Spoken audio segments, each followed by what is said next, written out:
gustong pasukin, persahan ang ating compound. Pero nagkaroon ng negotiation.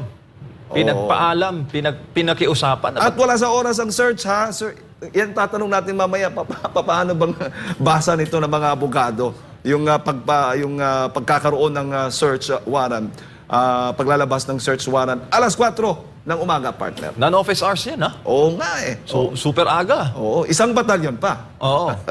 Grabe talaga, para magyerang papasukin. Kita po ninyo sa mga video po natin ngayon. Baka gugurgurin na naman ito.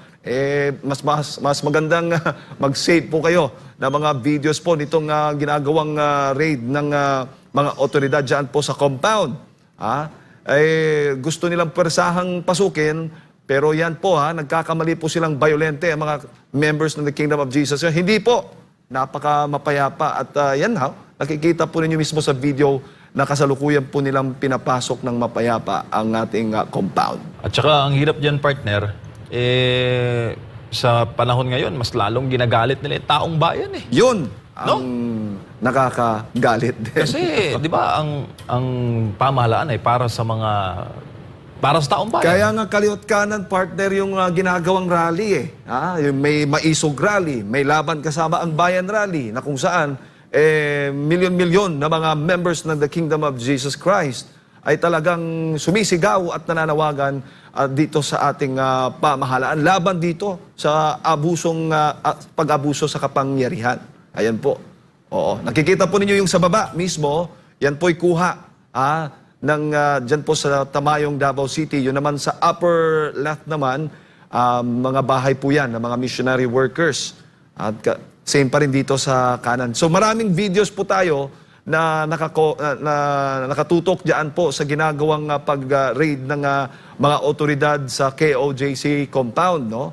Kitang-kita po ninyo, wala pong lusot. Kung sino man ang gustong gumawa ng masama, abay kuwang-kuha sa camera. At kayo po mismo mga kababayan, makakapag-assess sa ginagawa po ngayon na raid assessment sa ginagawang raid po ngayon dito po sa KOJC compound. Sabi ng mga kapatid natin sa Japan, sa ginagawa ng administrasyong ito sa KOJC, mas lalo nilang ginagalit ang taong bayan.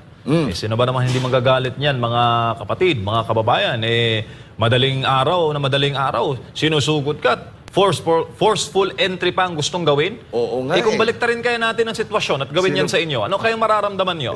Yan nga. Oo, ayan. Yung mga komento ng ating mga kababayan partner, galit na galit sa pamahalaan ngayon.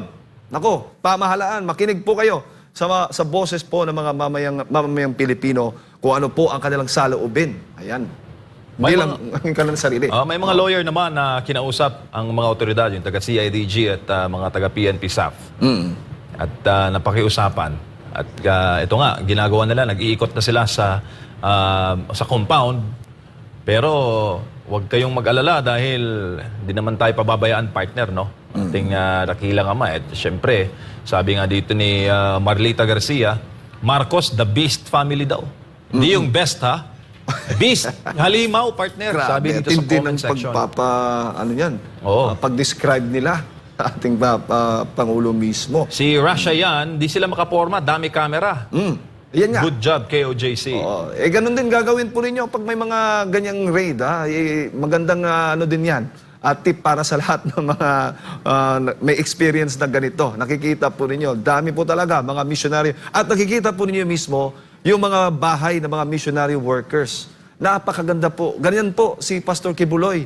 Mag-alaga at magbibigay ng tahanan sa lahat ng mga workers, missionary workers po ng the Kingdom of Jesus Christ. Wala mga baril yan, ha? Nako, partner, wala yan. Wala mga baril yan. Nagagulat nga tayo dito sa mga otoridad. Ang tas-tas ng mga kalibre ng armas ng dala. Mahahaba, partner. Alam mo, sa gera lamang natin nakikita yan eh.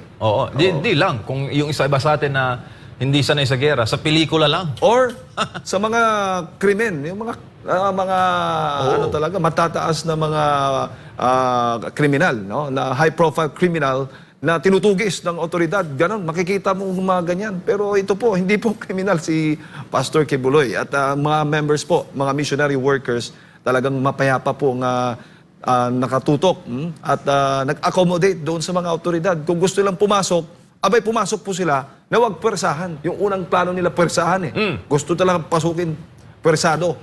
Yung parang lahat ng nakaharang sa kanila ay paalisin.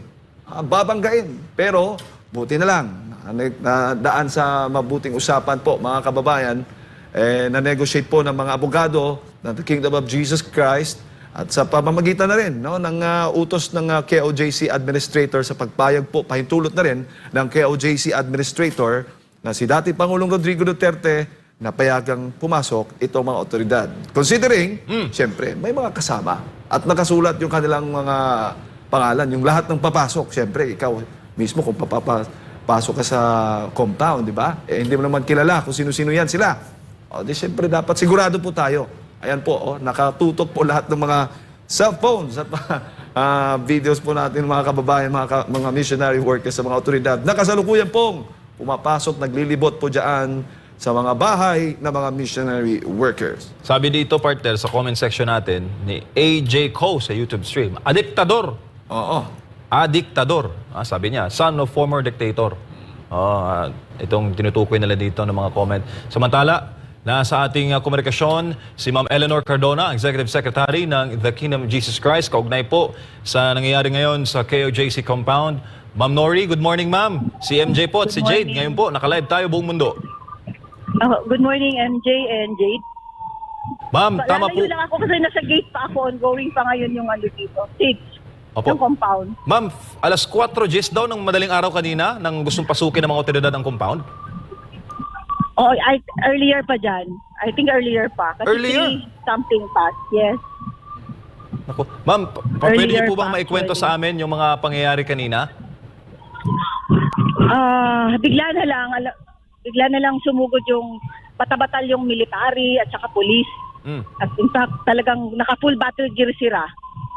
Lahat sila. Then, syempre ready naman tayo kasi hindi naman tayo papayag na basta-basta gano'n na lang. So, nag-abang lahat sa gate doon sa Emerald. Nandito ako ngayon sa gate 1 actually. Ongoing pa. Tapos nasa 18 din. Talagang susugod na sila pero we do not take it sitting down. Laban tayo. Nag-ready naman kami lahat. We were ready. Hanggang ngayon nandito pa sila. Ma'am, may plano ho ba yung mga otoridad sana na kahit may mga nakaharang na mga tao po sa gate, talagang aalisin, talagang persahan, talagang anuhin nila, haharangin, paalisin doon sa mismong gate?